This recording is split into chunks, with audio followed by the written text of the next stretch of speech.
আসসালামু আলাইকুম সবাইকে, কেমন আছো সবাই? আশা করছি সবাই খুব ভালো আছো। আলহামদুলিল্লাহ আমিও খুব ভালো আছি। তো এটা ছিল আমার আপাদের বাড়ি খাওয়া দাওয়ার পার্ট 2 এর ব্লগ। কারণ পার্ট 1 এর ব্লগে তোমরা দেখেছো আমি কী কী খেয়েছি।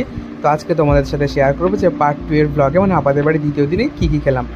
তো অনেক আগেই পৌঁছে গিয়েছিলাম, গিয়ে দেখি বিরিয়ানি একদম রেডি। তো গতদিন খেয়েছিলাম কিন্তু সাদা ভাত, তারপরে এঁচোড় চিংড়ি, মাংস, মিষ্টি। আজকে কিন্তু ছিল বিরিয়ানি। আর আমার আপার বড় ননদ বিরিয়ানিটা খুব সুন্দর রান্না করে, বেশ একটা জুসি জুসি ভাব থাকে, হালকা মিষ্টত্বর একটা ভাব থাকে, একটু ঝাল ভাব থাকে।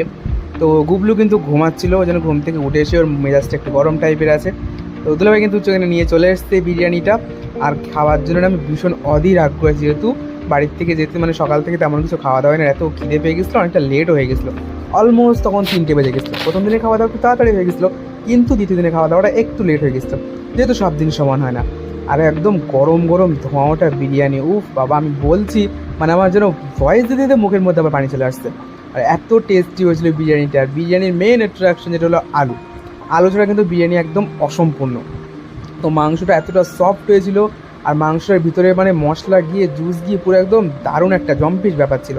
আর সাথে কিন্তু হলো পেঁয়াজ আর শশা। তো পেঁয়াজ তো আমি খাই না, সেজন্য আমি এক গাদা শশা নিলাম। আর বিরিয়ানির সাথে শশাটা খাওয়ার মজা আলাদা। আমি কিন্তু 2বার থেকে 3বার বিরিয়ানি নিয়েছিলাম, কারণ এতটাই টেস্টি হয়েছিল। আর খিদেও কিন্তু দারুণ পেয়েছিল, আর মাংসটা কিন্তু দারুণ ছিল। তো মাংসটা দেখতে পাচ্ছ কতটা সুন্দর পরিমাণে গলে গেছে।